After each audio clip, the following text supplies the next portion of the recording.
Assalamualaikum warahmatullahi wabarakatuh. Perkenalkan, nama saya Erlangga Febriansyah. Ini saya akan mempresentasikan tentang ilmu anatomi dan saraf. Baik, langsung saja. Yang pertama, ada arti kata anatomi. Anatomi bahasa Yunani, yang berarti memotong. Dua, merupakan cabang dari ilmu biologi yang berhubungan dengan struktur dan organisasi dari makhluk hidup.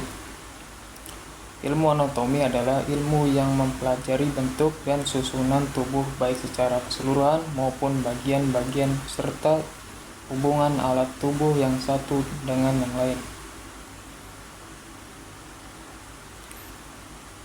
Arti kata fisiologi. Fisiologi bahasa Latin yaitu visi dan logos.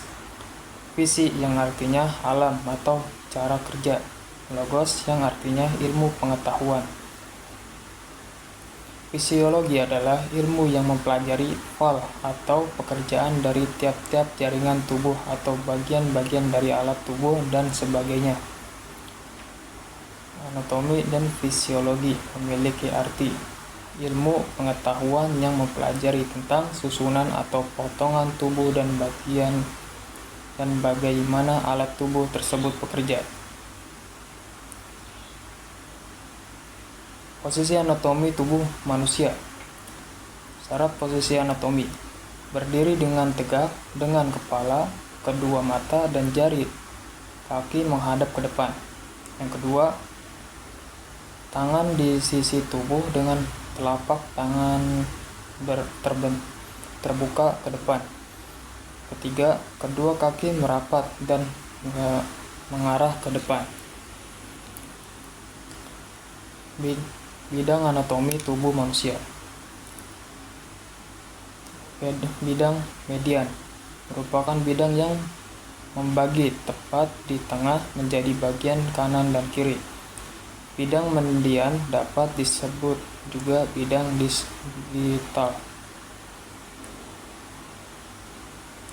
Bidang disgital merupakan bidang yang membagi tubuh menjadi dua bagian dari titik tertentu, tidak membagi tepat dua bagian. Bidang ini sejak dengan bidang median. Bidang horizontal. Bidang ini membagi tubuh menjadi bagian atas superior dan bagian bawah inferior. Bidang koronal merupakan bidang vertikal yang melalui tubuh letaknya tegak lurus terhadap bidang median atau sagital. Bidang ini membagi tubuh menjadi bagian depan frontal dan belakang dorsal. Pedoman umum arah dan kedudukan tubuh manusia.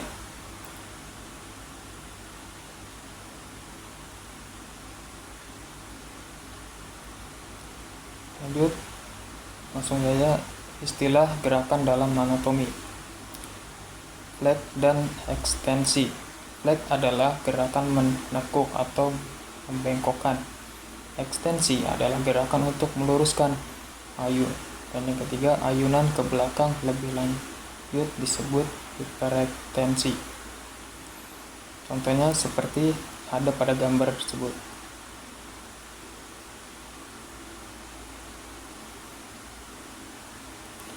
Adukasi dan abdukasi.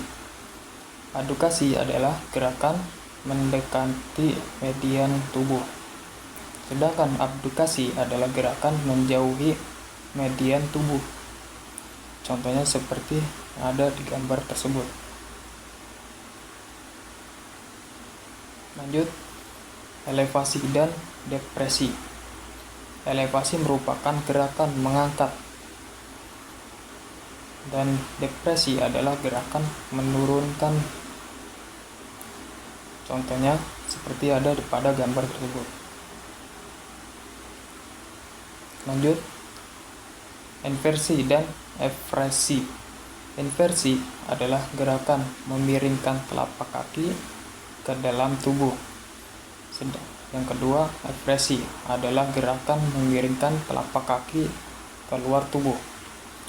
Istilah infleksi dan eversi hanya untuk wilayah di pergelangan kaki.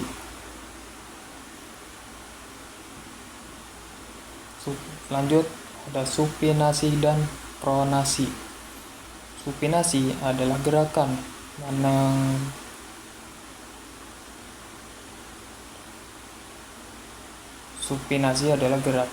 menengadahkan tangan. Pronasi adalah gerakan menelungkupkan tangan. Posisi yang tepat untuk mengukur tekanan darah dan supinasi. Selanjutnya ada endorotasi dan eksorotasi. Endorotasi adalah gerakan ke dalam pada sekeliling tubuh panjang tulang yang bersendi. Eksorotasi adalah gerakan rotasi keluar tubuh. Selanjutnya, tubuh manusia terdiri atas sistem yang terdiri atas organ-organ, yang terdiri atas jaringan-jaringan, yang terdiri atas sel-sel. Sel adalah satu unit dasar tubuh dari tubuh manusia. Setiap jenis sel dikhususkan untuk melakukan suatu fungsi tertentu. Jumlah sel pada manusia sekitar 30-40 triliun sel. Jaringan epitel. Epitel gepeng sederhana, hanya terdiri dari satu lapisan sel sederhana. Epitel gepeng berlapis, terdiri atas lembaran tipis halus tersusun berdempetan. Lokasi: selaput serasa, lapisan pembuluh darah, dan limfe. Lokasi: saluran kelenjar, hampir seluruh saluran pencernaan, berperan seluruh saluran genital. Epitel berambut. Lokasi: saluran pernapasan. Epitel majemuk, membentuk lapisan kulit air atau epidermis. Fungsi jaringan epitel: melapisi organ-organ tubuh. Yang dua, melindungi jaringan yang di bawahnya dari kerusakan. 3. Mencegah hilangnya cairan dari dalam lapisan. 4. Mencegah masuknya mikroorganisme. Selanjutnya ada jaringan otot. Otot lurik, otot kerangka, otot sandar. Setiap serabut terbentuk oleh sejumlah miofibril dan diselubungi membran halus, yaitu sarkolema, selaput otot. Lokasinya ada di organ gerak-gerak. Otot polos atau otot tidak bergaris, otot licin, otot tak sadar. Otot jenis ini dapat berkontraksi tepat rangsangan saraf meskipun di sebagian besar tempat di tubuh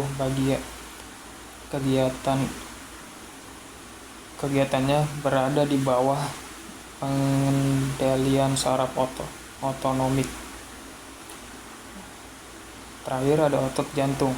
Lokasi: hanya pada jantung. Otot jantung memiliki kemampuan khusus untuk mengadakan kontraksi otomatis dan ritmis tanpa gerakan pada atau tindakannya rangsangan saraf. Jaringan ikat. Sesuai namanya, jaringan pengikat berfungsi untuk mengikat jaringan dan alat tubuh. Seperti ada pada gambar tersebut, sel dan sebagai lainnya mengikat ke dalam dan alat tubuh. Selanjutnya ada jaringan saraf. Jaringan saraf adalah jaringan yang berfungsi untuk mengatur aktivitas otot dan organ serta menerima dan merusakkan rangsangan. Selanjutnya ada sistem organ manusia. Sistem organ manusia terdiri dari 10, yaitu sistem kardiovaskular, sistem pencernaan, sistem endokrin, sistem imun, kekebalan, sistem integumen, sistem muskuloskeletal, sistem persepsi, sensori saraf, sistem reproduksi, sistem pernapasan, sistem urin atau perkemihan. Selanjutnya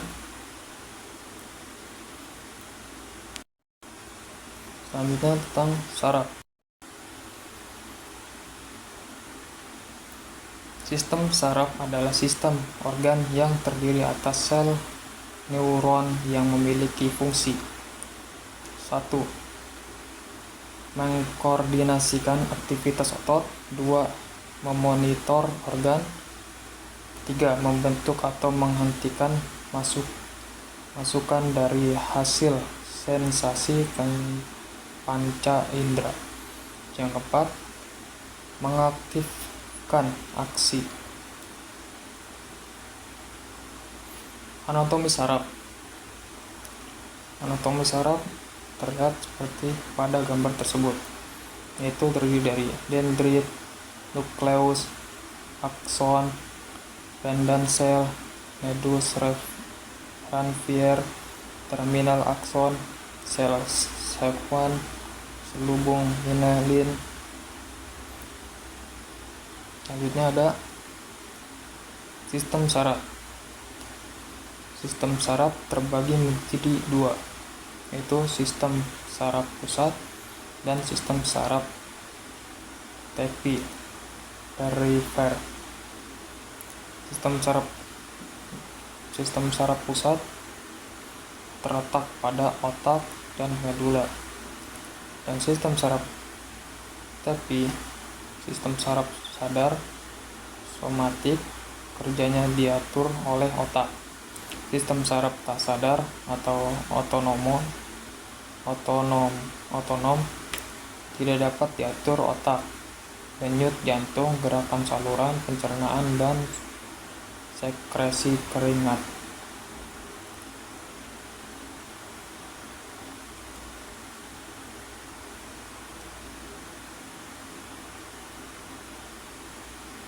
Sistem saraf pusat. Yang pertama ada otak. Otak adalah massa besar jaringan saraf yang terletak di dalam kranium atau tengkorak. Otak merupakan sumber beberapa hormon penting dan tempat integrasi semua informasi stimulus yang dibawa saraf sensor. Otak menerima darah sekitar 15% dari curah jantung atau sekitar 750 cc per menit. Sel otak selalu memerlukan glukosa atau C6, CH, dan O untuk metabolisme energi dan memproduksi ATP.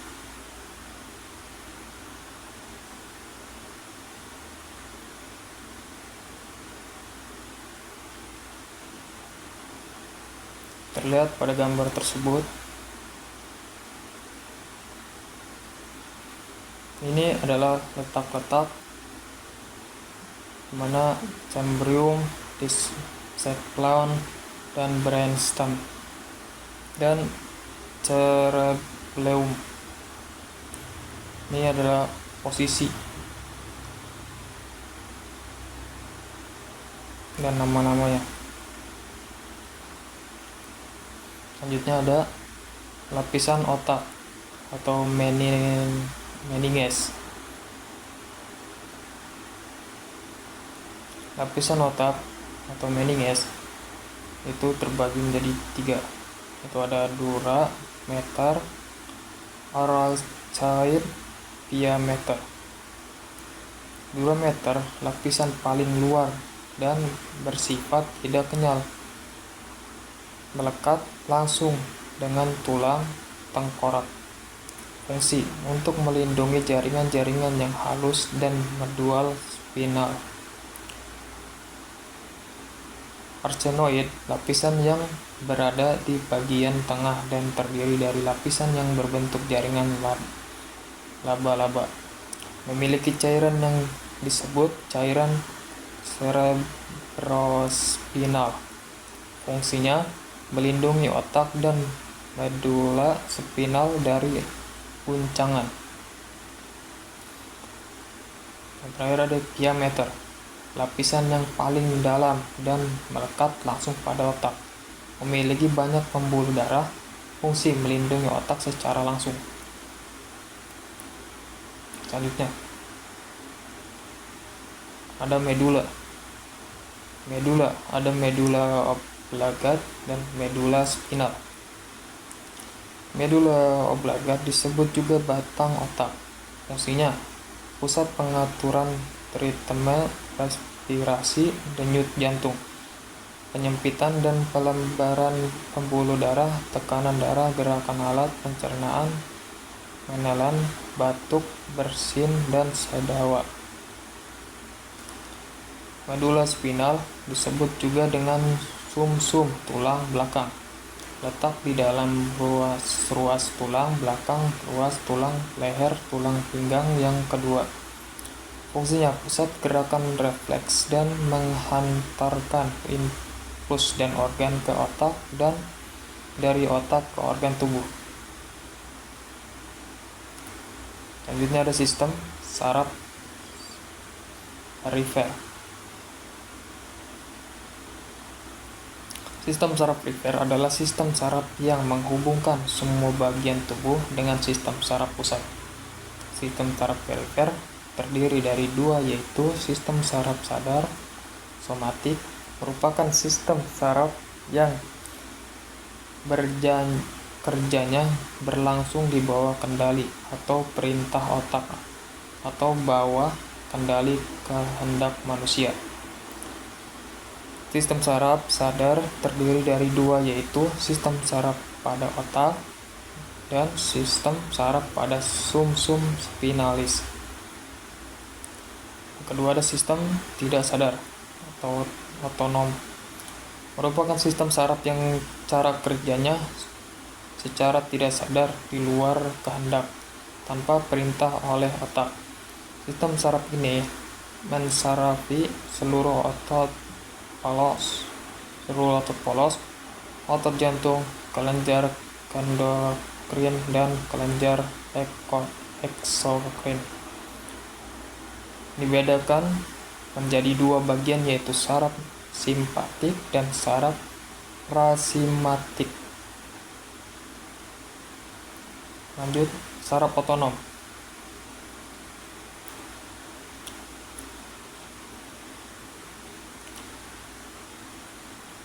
Saraf otonom fungsi yaitu sebenarnya ada fungsi simpatik dan fungsi prasimatik. Lanjut, beberapa tanda penting gangguan fungsi otak adalah penurunan kesadaran, 2, perubahan respon pupil, yang ketiga perubahan gerakan mata, 4, perubahan suhu tubuh, 5, perubahan respon motorik, yang keenam disfasi, perubahan komunikasi bahasa, 7, agnosia atau kegagalan mengenali stimulus, 8, demensia, 9, peningkatan tekanan intrakranial, 10, kematian batang otak.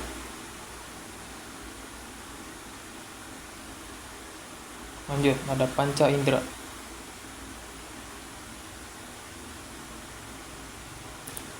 Proses persepsi dibedakan dalam dua fase, yaitu fase sensasi dan fase persepsi. Sensasi merupakan pada proses pendeteksian hadirnya stimulasi sederhana, sedangkan persepsi merujukan pada proses lebih lanjut, yaitu proses integrasi, rekognisi dan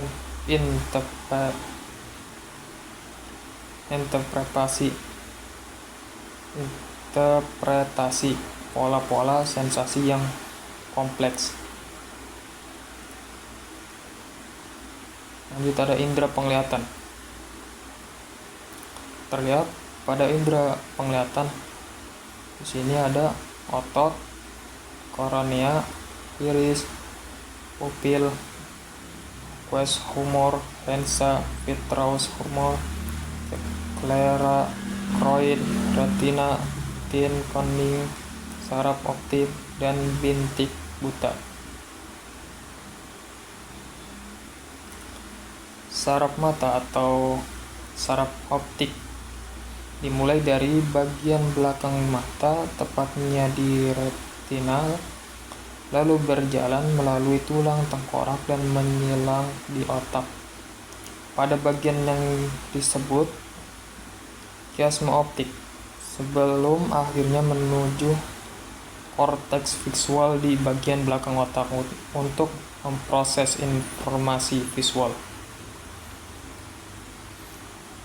Saraf ini berfungsi mengirimkan informasi visual dari mata ke otak untuk dapat diidentifikasi sebagai sebuah gambar. Selanjutnya, indera pendengaran. Anatomi. Selanjutnya di sini ada anatomi telinga. Terlihat pada gambar tersebut.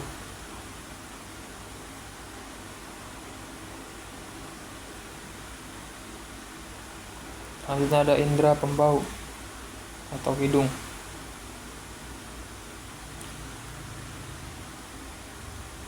Anosmia adalah hilangnya kemampuan seseorang untuk mencium bau. Kondisi ini juga menyebabkan penderitanya kurang bisa menikmati makanan seperti biasa. Selanjutnya ada indera perasa, lidah dan kulit.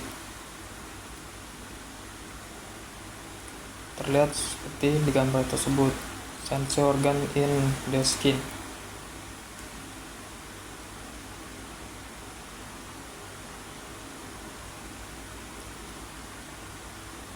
Lanjut, saat mengunyah makanan, sel pengecap dirangsang dan mengirim pesan ke otak.